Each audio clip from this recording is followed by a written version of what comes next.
Welcome to Heavy D Hi. Storytelling. Hi. I'm David Sneathen, and I'm going to tell you a story. I'm JJ. So I'm going to go ahead and start with John chapter 15. Daniel has to clean up his room first because he had Legos all over his floor. All right, John chapter 15. Daniel, I don't think you need to be talking to me that way. All right, John chapter 15. Is everyone listening? Hello, Rebecca. Nice to see you. Okay, this is John chapter 15. Thank you, Kimmy. Guten Abend. All right. I am the true vine, and my Father is the vine dresser. Every branch in me that does not bear fruit, he takes away, and every branch that does bear fruit, he prunes, that it may bear more fruit. Already you are clean because of the word that I have spoken to you. Abide in me, and I in you, as the branch cannot bear fruit by itself unless it abides in the vine, neither can you unless you abide in me. I am the vine, you are the branches. Whoever abides in me, and I in him, he it is that bears much fruit, for apart from me you can do nothing. If anyone does not abide in me, he is thrown away like a branch and withers, and the branches are gathered, thrown into the fire, and burned. If you abide in me, and my words abide in you, ask whatever you wish, and it will be done for you. By this my Father is glorified, that you bear much fruit, and so prove to be my disciples. As the Father has loved me, so have I loved you. Abide in my love. If you keep my commandments, you will abide in my love, just as I have kept my Father's commandments and abide in his love. These things I have spoken to you, that my joy may be in you, and that your joy may be full. This is my commandment, that you love one another as I have loved you. Greater love has no one than this, that someone lay down his life for his friends. You are my friends if you do what I command you. No longer do I call you servants, for the servant does not know what the master is doing. But I have called you friends, for all that I have heard from my Father I have made known to you. You did not choose me, but I chose you and appointed you that you should go and bear fruit, and that your fruit should abide, so that whatever you ask the Father in my name, he may give it to you. These things I command you, so that you will love one another. If the world hates you, know that it has hated me before it hated you. If you were of the world would love you as its own. But because you are not of the world, but I chose you out of the world, therefore the world hates you. Remember the word that I sent to you. A servant is not greater than his master. If they persecuted me, they will also persecute you. If they kept my word, they will also keep yours. But all these things they will do to you on account of my name, because they do not know him who sent me. If I had not come and spoken to them, they would not have been guilty of sin, but now they have no excuse for their sin. Whoever hates me hates my Father also. If I had not done among them the works that no one else did, they would not be guilty of sin. But now they have seen and hated both me and my Father. But the word that is written in their law must be fulfilled. They hated me without a cause. But when the Helper comes, whom I will send to you from the Father, the Spirit of truth who proceeds from the Father, he will bear witness about me, and you also will bear witness, because you have been with me from the beginning. That is John chapter 15. So tomorrow we will read John chapter 16. And I just wanted to really quickly let you know that starting as soon as whenever we're done with John, I'm going to continue on and we're going to read Romans. So that's the plan as of right now. After that, I'm going to go back to a Old Testament book, and I've got an idea of which one, and I will make that known when we're a little bit later.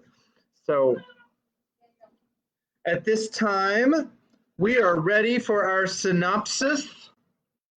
So here is Kimberly. So in the last chapter, last two chapters, the dwarves, they basically were like, They were pretty awesome dudes, let me tell you. They had good judgment. Okay, never mind. only one. The rest of them basically were like, okay, we're ditching Aslan, we're ditching Narnia, we're making a dwarven country, blah blah blah blah blah, you know. So, and like I said, there's one who decided to stay with them because he heard someone say, well, they heard some of the people from Toshban. Yeah. Yeah. Okay, I was right.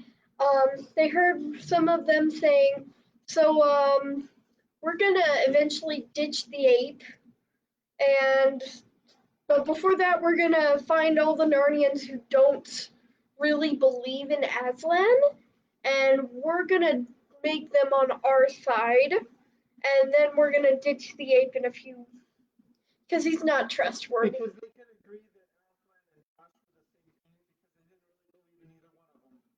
Yep. They're like, okay, they're the same thing, and I don't care. And so then da, da, da, da, da. They go over to the tower and they find the dwarf some stuff, and then yeah, like armor and swords, you know, that sort of stuff. And so then they eat dinner and they smell a very bad smell that they didn't they didn't smell it before. And that's about where we are, right? It's close enough. And the title was like something about an eagle, and I forget the first word. What news the eagle brought? And the first word is in. All right, I think Daniel might need some. Oh, he needs to take his meds. All right, that might help him out. So sorry that we're a little late. We were a little late getting dinner started tonight, which was wonderful, by the way.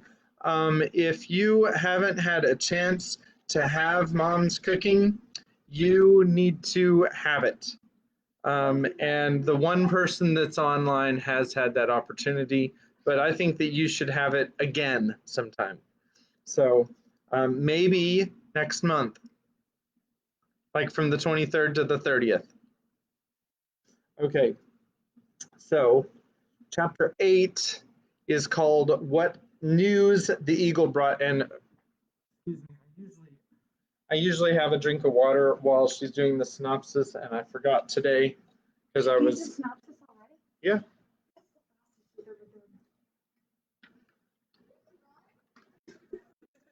Well, it was only one chapter.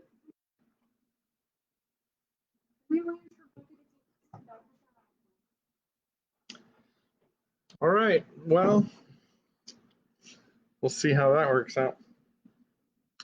All right, Daniel, we're waiting on you. No, I'm waiting on you. I'm not going to start it until you get here.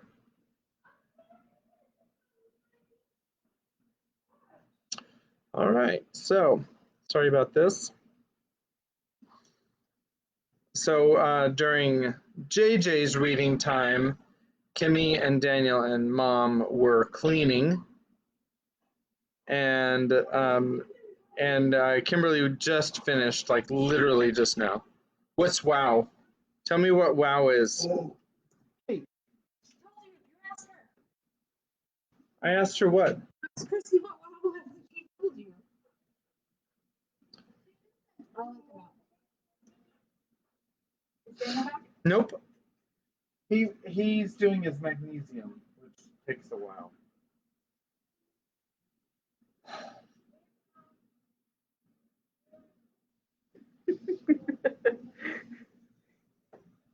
Oh, Rebecca said something else.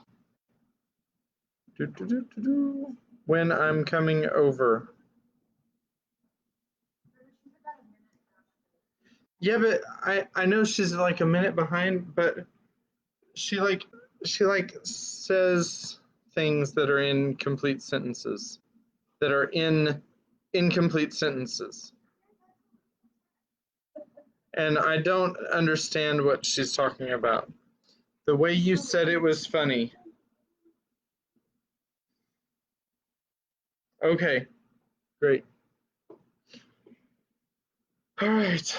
I have to wait for Daniel because if I lose track of that and just start reading, then he might just hang out downstairs and we'll never see him again. Or, something. I'll have to carry him up the stairs because he passes out on the couch or something. Can you please stop? Well, next time you could remember your meds before you come up to your room. Oh, that is definitely a possibility. Hey, who knows where the dog clicker is? Okay, all right, never mind. All right, so now, without further ado, and we are reading 2 chapters today, not 3, because I have to work in the morning. So I have to get up at 4 so that I can be there at 5:30. Okay, lovely. Chapter 8. What news the eagle brought. In the shadow of the trees on the far side of the clearing, something was moving. It was gliding very slowly northward. At first glance, you might have mistaken it for smoke, for it was gray and you could see things through it. But the deathly smell was not the smell of smoke. Also, this thing kept its shape instead of billowing and curling as smoke would have done. It was roughly the shape of a man, but it had the head of a bird, some bird of prey with a cruel curved beak. It had 4 arms which it held high above its head, stretching them out northward as if it wanted to snatch all Narnia in its grip. And its fingers, all 20 of them, were curved like its beak and had long pointed bird-like claws instead of nails. It floated on the grass instead of walking, and the grass seemed to wither beneath it. After one look at it, Puzzle gave a screaming bray and darted into the tower. And Jill, who was no coward, as you know, hid her face in her hands to shut out the sight of it. The others watched it for perhaps a minute until it streamed away in the thicker trees on their right and disappeared. Then the sun came out again, and the birds once more began to sing. Everyone started breathing properly again and moved. They had all been still as statues while it was in sight. "What was it?" said Eustace in a whisper. "I have seen it once before," said Tirian. "But that time it was carved in stone and overlaid with gold and had solid diamonds for eyes. It was when I was no older than thou, and had gone as a guest to the Tisrock's court in Tashbaan. He took me into the great temple of Tash. There I saw it carved above the altar. There is the Birdman, whatever, running through the forest. Then that thing was Tosh?" said Eustace. But instead of answering him, Tirian slipped his arm behind Jill's shoulders and said, "How is it with you, lady?" All right," said Jill, taking her hands away from her pale face and trying to smile. "I'm all right. It only made me feel a little sick for the moment." "It seems, then," said the unicorn, "that there is a real Tash, after all." "Yes," said the dwarf, "and this fool of an ape who didn't believe in Tash will get more than he bargained for. He called for Tash. Now Tash has come." "Where has the thing gone to?" said Jill. "North, into the heart of Narnia," said Tirian. It has come to dwell among us. They have called it, and it has come. Ho, ho, ho, chuckled the dwarf, rubbing his hairy hands together. It will be a surprise for the ape. People shouldn't call for demons unless they really mean what they say. Who knows if Tosh will be visible to the ape, said Jewel. Where has Puzzle got to? Said Eustace. They all shouted out Puzzle's name, and Jill went round to the other side of the tower to see if he had gone there. They were quite tired of looking for him when at last his large grey head peered cautiously out of the doorway, and he said, "Has it gone away?" And when at last they got him to come out, he was shivering the way a dog shivers before a thunderstorm. "I see now," said Puzzle, "that I really have been a very bad donkey. I ought never to have listened to Shift. I never thought things like this would begin to happen." "If you'd spent less time saying you weren't clever, and more time trying to be as clever as you could," began Eustace, but Jill interrupted him. "Oh, leave poor old Puzzle alone," she said. "It was all a mistake, wasn't it, Puzzle dear?" And she kissed him on the nose. Though rather shaken by what they had seen, the whole party now sat down again and went on with their talk. Jewel had little to tell them. While he was a prisoner, he had spent nearly all his time tied up at the back of the stable and had, of course, heard none of the enemy's plans. He had been kicked, he'd done some kicking back too, and beaten and threatened with death unless he would say that he believed it was Aslan who was brought out and shown to them by firelight every night. In fact, he was going to be executed this very morning if he had not been rescued. He didn't know what had happened to the lamb. The question they had to decide was whether they would go to Stable Hill again that night, show Puzzle to the Narnians, and try to make them see how they had been tricked, or whether they should steal away eastward to meet the help which Runewit the centaur was bringing up from Cair Paravel, and return against the ape and his Calormenes in force. Tirion could very much like to have followed the first plan. He hated the idea of leaving the ape to bully his people one moment longer than need be. On the other hand, the way the dwarves had behaved last night was a warning. Apparently, one couldn't be sure how people would take it, even if he showed them Puzzle. And there were the Calormene soldiers to be reckoned with. Poggin thought there were about 30 of them. Tirion felt sure that if the Narnians all rallied to his side, he and Jewel and the children and Poggin, Puzzle didn't count for much, would have a good chance of beating them. But what if half the Narnians, including all the dwarves, just sat and looked on, or even fought against him? The risk was too great, and there was, too, the cloudy shape of Tosh. What might it do?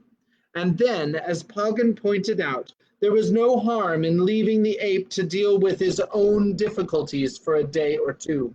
He would have no Puzzle to bring out and show now. It wasn't easy to see what story he or Ginger could make up to explain that. If the beasts asked night after night to see Aslan, and no Aslan was brought out, surely even the simplest of them would get suspicious. In the end, they all agreed it was the best thing was to go off and try to meet Runewit. As soon as they had decided this, it was wonderful how much more cheerful everyone became. I don't honestly think that this was because any of them were afraid of a fight, except perhaps Jill and Eustace. But I dare say that each of them, deep down inside, was very glad not to go any nearer, or not yet, to that horrible bird-headed thing, which, visible or invisible, was now probably haunting Stable Hill. Anyway, one always feels better when one has made up one's mind. Tirion said they had better remove their disguises, as they didn't want to be mistaken for Calormenes, and perhaps attacked by any loyal Narnians they might meet.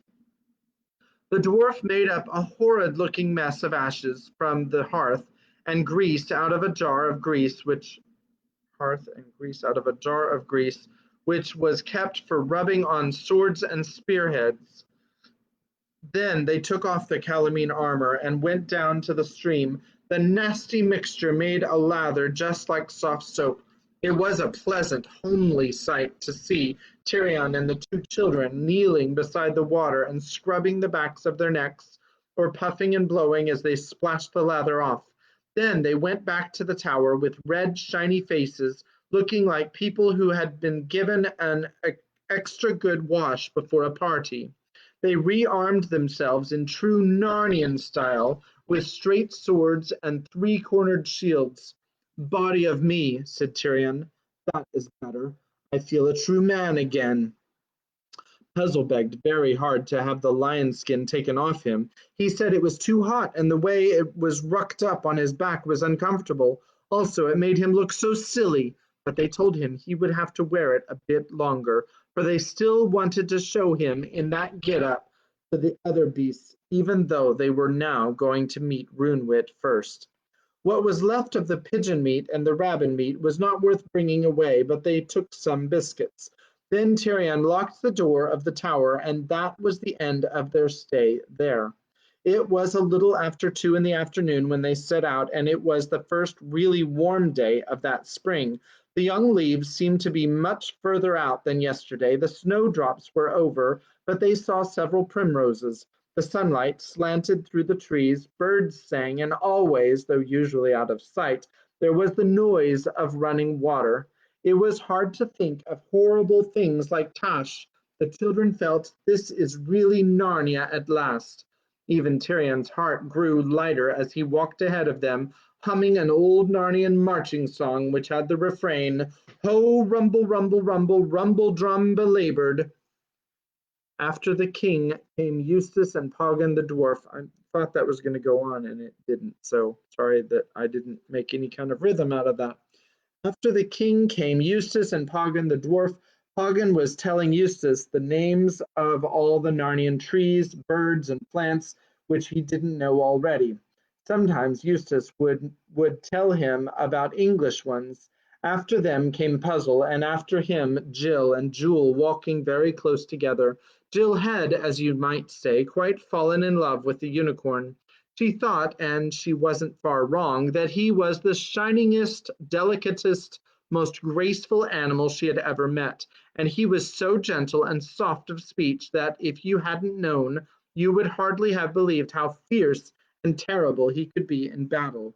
"Oh, this is nice," said Jill, "just walking along like this. I wish there could have been more of this sort of adventure. It's a pity there's always so much happening in Narnia." But the unicorn explained to her that she was quite mistaken. He said that the sons and daughters of Adam and Eve were brought out of their own strange world into Narnia only at times when Narnia was stirred and upset. But she mustn't think it was always like that.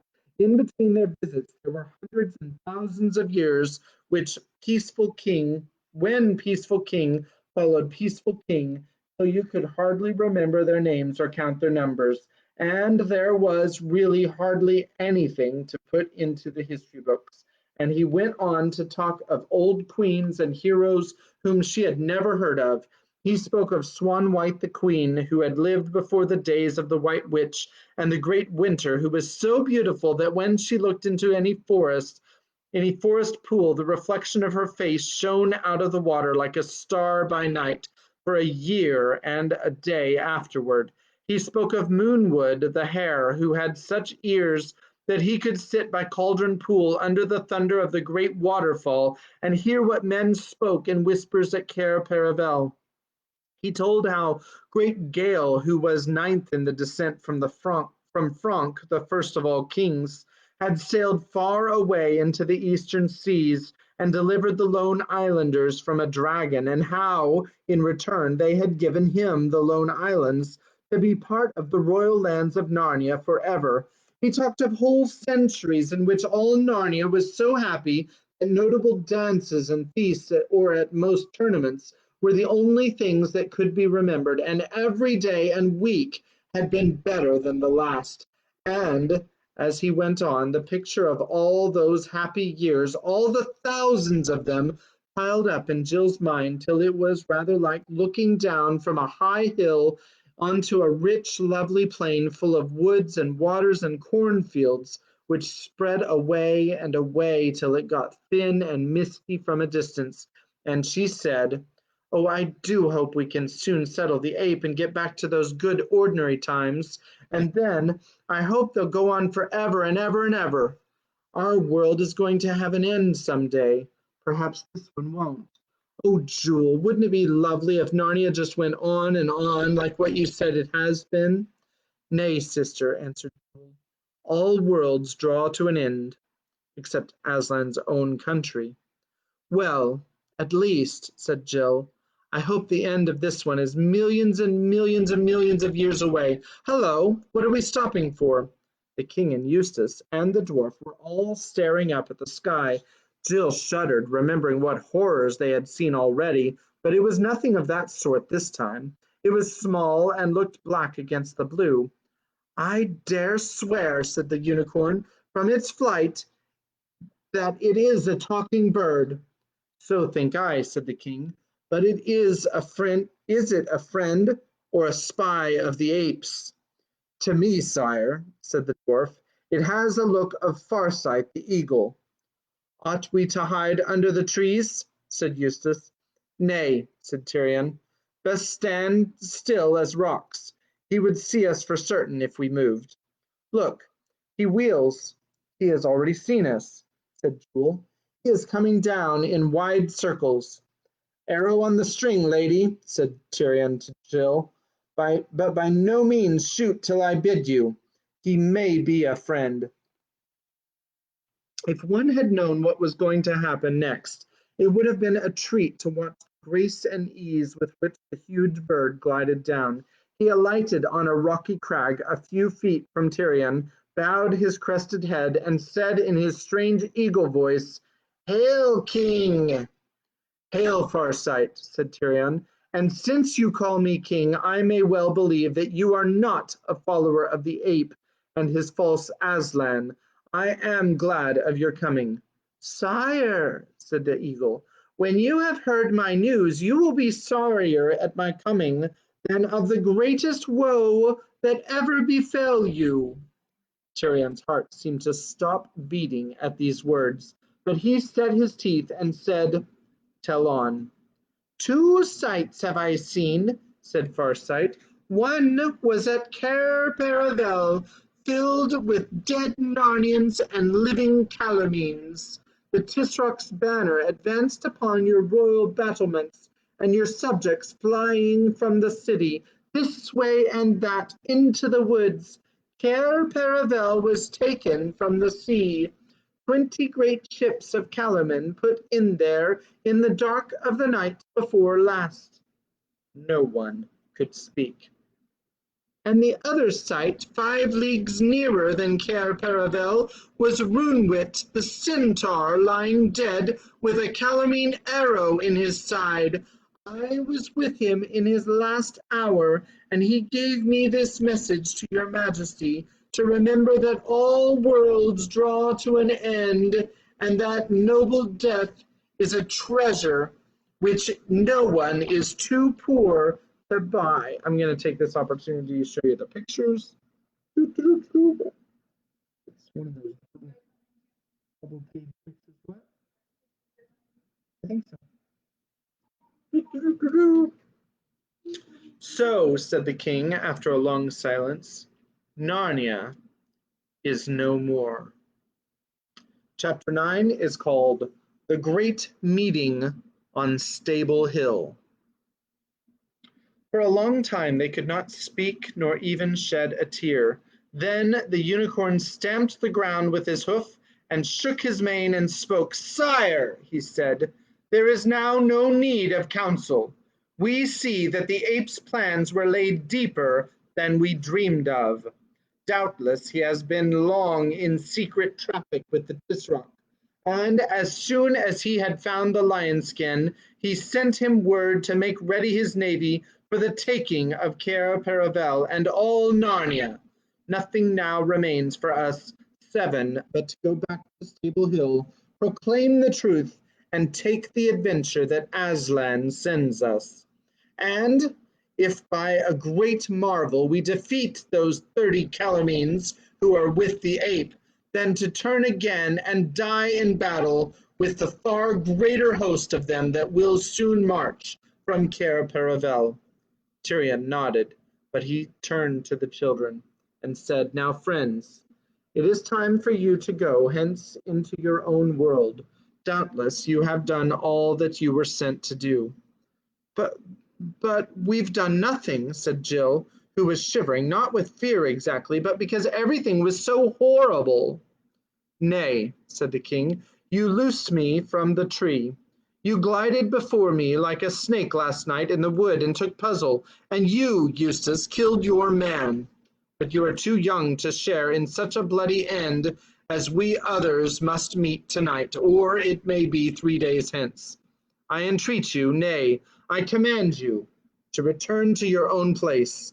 I should be put to shame if I let such young warriors fall in battle on my side.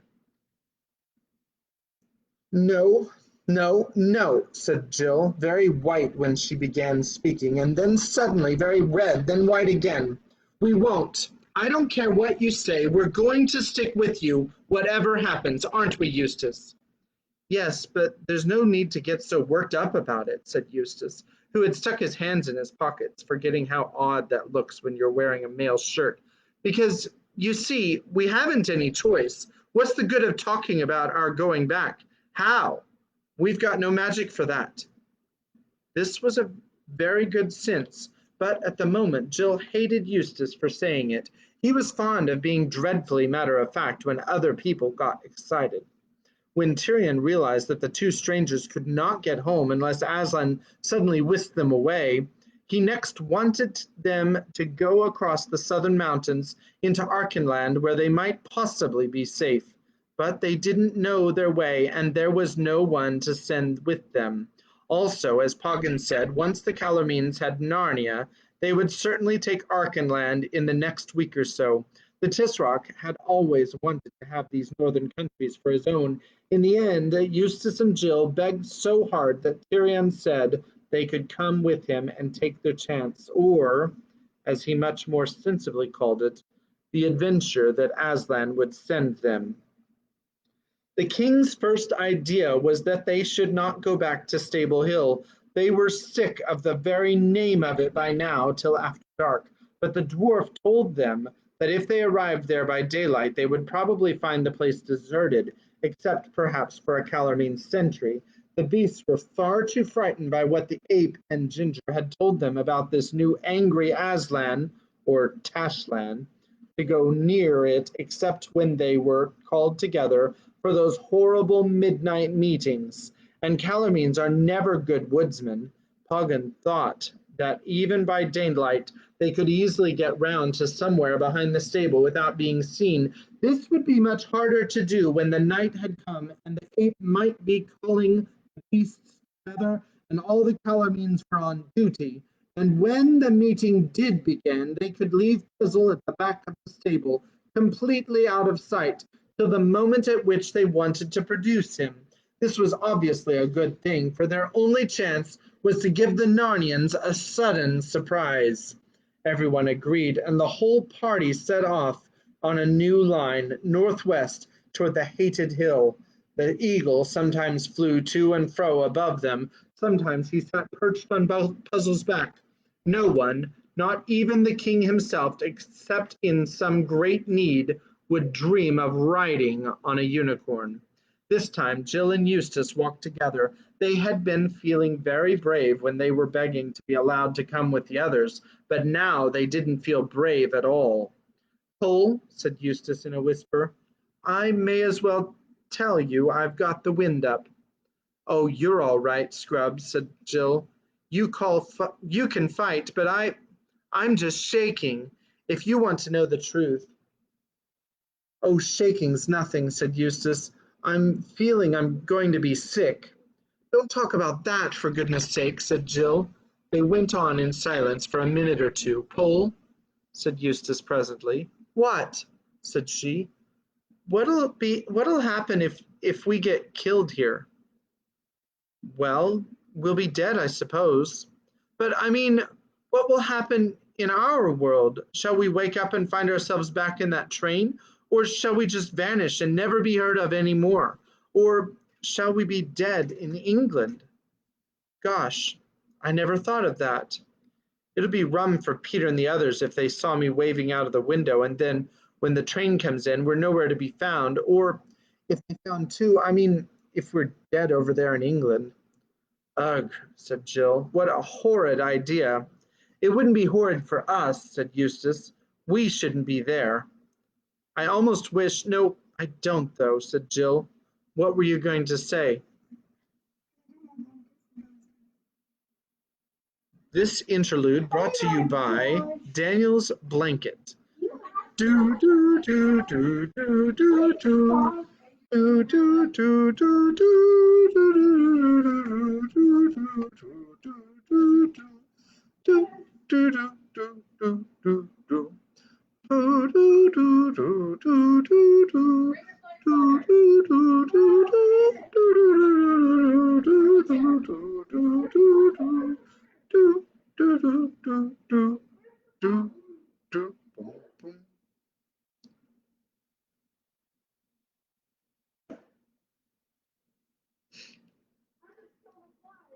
Hi.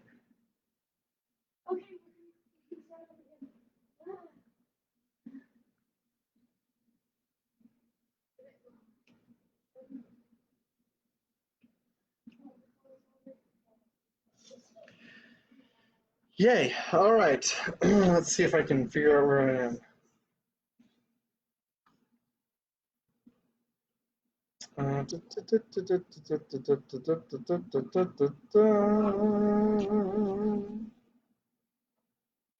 I almost wish, no, I don't though, said Jill. What were you going to say? I was going to say that I wish we'd never come, but I don't. I don't. Even if we are killed, I'd rather be killed fighting for Narnia than grow old and stupid at home and perhaps go about in a bath chair and then die in the end just the same, or be smashed up by British railways. Why'd you say that?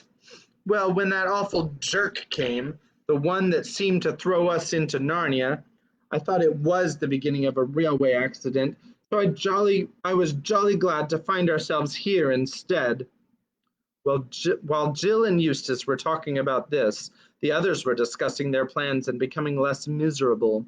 That was because they were now thinking of what was to be done this very night, and the thought of what had happened to Narnia, the thought that all her glories and joys were over, was pushed away into the back part of their minds. The moment they stopped talking, it would come out and make them wretched again, but they kept on talking. Hagen was really quite cheerful about the night's work they had to do. He was sure that the boar and the bear and probably all the dogs would come over to their side at once. And he couldn't believe that all the other dwarves would stick and fighting by firelight and in and out among trees would be an advantage to the weaker side. And then, if they could win tonight, need they really throw their lives away by meeting the main Calormene army a few days later?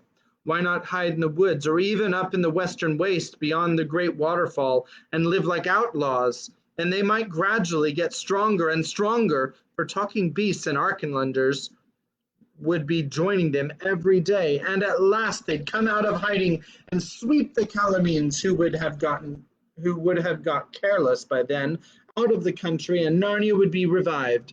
After all, something very like that had happened in the time of King Miraz. And Tirian heard all this and thought, but what about Tosh? And felt in his bones that none of it was going to happen, but he didn't say so. When they got nearer to the stable hill, of course everyone became quiet. Then the real woodwork began. From the moment at which they first saw the hill to the moment at which they all arrived at the back of the stable, it took them over 2 hours.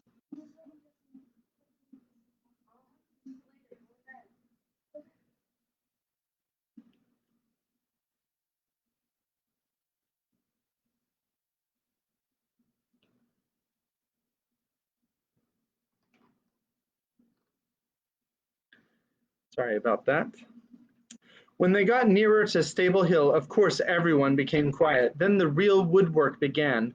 From the moment at which they first saw the hill to the moment at which they all arrived at the back of the stable, it took them over 2 hours. It's the sort of thing one couldn't describe properly unless one wrote pages and pages about it. The journey from each bit of cover to the next was a separate adventure, and there were very long waits in between and several false alarms. If you are a good scout or a good guide, you will know already what it must have been like, but by about sunset, they were all safe in a clump of hollow trees about 15 yards behind the stable. They all munched some biscuit and lay down. Here they are behind the trees. I hope you can see it. All right. Then came the worst part, the waiting. Luckily for the children, they slept for a couple of hours, but of course they woke up when the night grew cold, and what was worse, woke up very thirsty and with no chance of getting a drink. Puzzle just stood, shivering a little with nervousness, and said nothing. But Tyrion, with his head against Jewel's flank, slept as soundly as if he were in his royal bed at Cair Paravel, till the sound of a gong beating awoke him, and he sat up and saw that there was firelight on the far side of the stable, and knew that the hour had come. "Kiss me, Jewel," he said, "for certainly this is our last night on earth, and if ever I offended against you in any matter, great or small, forgive me now." "Dear king," said the unicorn, "I could almost wish you had, so that I might forgive you. Farewell. We have known great joys together. If Aslan gave me my choice, I would choose no other life than the life I have had, and no other death than the one we go to." Then they woke up Farsight, who was asleep with his head under his wing. It made him look as if he had no head at all, and crept forward to the stable. They left Puzzle, not without a kind word, for no one was angry with him now, just behind it, telling him not to move till someone came to fetch him, and took up their position at one end of the stable. The bonfire had not been lit for long, and was just beginning to blaze up. It was only a few feet away from them, and the great crowd of Narnian creatures were on the other side of it, so that Tyrion could not at first see them very well, though of course he saw dozens of eyes shining with the reflection of the fire, as you've seen a rabbit's or a cat's eyes in the headlights of a car. And just as Tyrion took his place, the gong stopped beating, and from somewhere on his left, 3 figures appeared. I just want to show you right now. Here is the picture of the scene that is going on right this minute. They are sitting there waiting for just the right moment. And let me make sure I get my place. 3 figures appeared. One was Rishta Tarkan, the Calorine captain. The second was the ape. He was holding on to the Tarkan's hand with one paw and kept whimpering and muttering, "Not so fast. Don't go so fast. I'm not at all well. Oh, my poor head. Those midnight meetings are getting to me.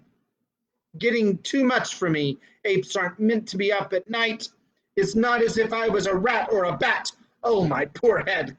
On the other side of the ape, walking very softly and stately, with his tail straight up in the air, came Ginger the cat. They were heading for the bonfire, and were so close to Tyrion that they would have seen him at once if they had looked in the right direction. Fortunately, they did not.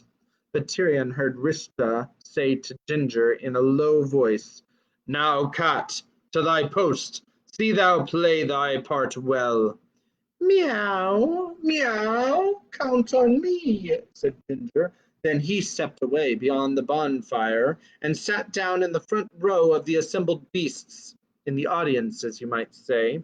For really, as it happened, the whole thing was rather like a theatre. The crowd of Narnians were like the people in the seats. the little grassy place just in front of the stable where the bonfire burned and the ape and the captain stood to talk to the crowd was like the stage. The stable itself was like the scenery at the back of the stage, and Tyrion and his friends were like people peering round from behind the scenery. It was a splendid position. If any of them stepped forward into the full firelight, all eyes would be fixed on him at once. On the other hand, so long as they stood still in the shadow of the end wall of the stable, it was 100 to 1 against their being noticed. Rishta Tarkan dragged the ape up close to the fire. The pair of them turned to face the crowd, and this, of course, meant that their backs were toward Tyrion and his friends. "Now, monkey," said Rishta Tarkan in a low voice, "say the words that wiser heads have put into thy mouth, and hold up thy head." As he spoke, he gave the ape a little prod or a kick from behind with the point of his toe. "Do leave me alone," muttered Schiff, but he sat up straighter and began in a louder voice. "Now listen, all of you. A terrible thing has happened, a wicked thing, the wickedest thing that ever was done in Narnia. And Aslan—" "Tashlan, fool," whispered Rishta Tarkan. "Of course, Aslan, I mean," said the ape, "is very angry about it." There was a terrible silence while the beasts waited to hear what new trouble was in store for them. The little party by the end wall of the stable also held their breath. What on earth was coming now?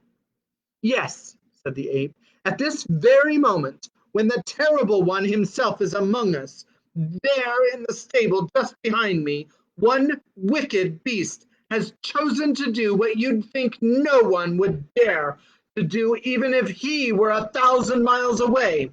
It has dressed himself up in a lion's skin and is wandering about in these very woods, pretending to be Aslan." Jill wondered for a moment if the ape had gone mad. Was he going to tell the whole truth? A roar of horror and rage went up from the beasts. "Grrr!" came the growls. "Who is he? Where is he? Just let me get my teeth into him."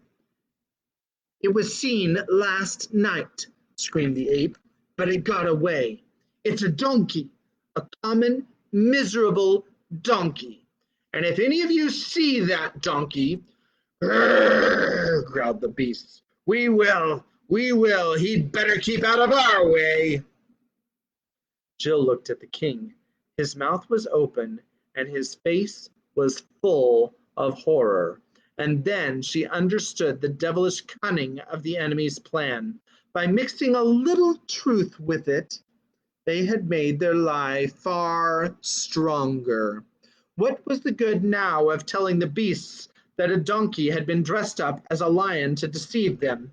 The ape would only say, "That's just what I said." What was the good of showing them Puzzle in his lion skin? They would only tear him to pieces. "That's taken the wind out of our sails," whispered Eustace. "The ground is taken from under our feet," said Tyrion. "Cursed cleverness," said Poggin. "I'll be sworn that this new lie is of Ginger's making." Chapter 10 is called "Who Will Go into the Stable?" And the first word is Jill. She went into the stable last time. Maybe it's her. We'll have to find out tomorrow. All right. So I hope that you enjoyed our story tonight. I would keep going on, but I do have to be up early in the morning. So I hope you're enjoying the story, and we will see you tomorrow. And God bless you. We love you, Becca. Have a good night.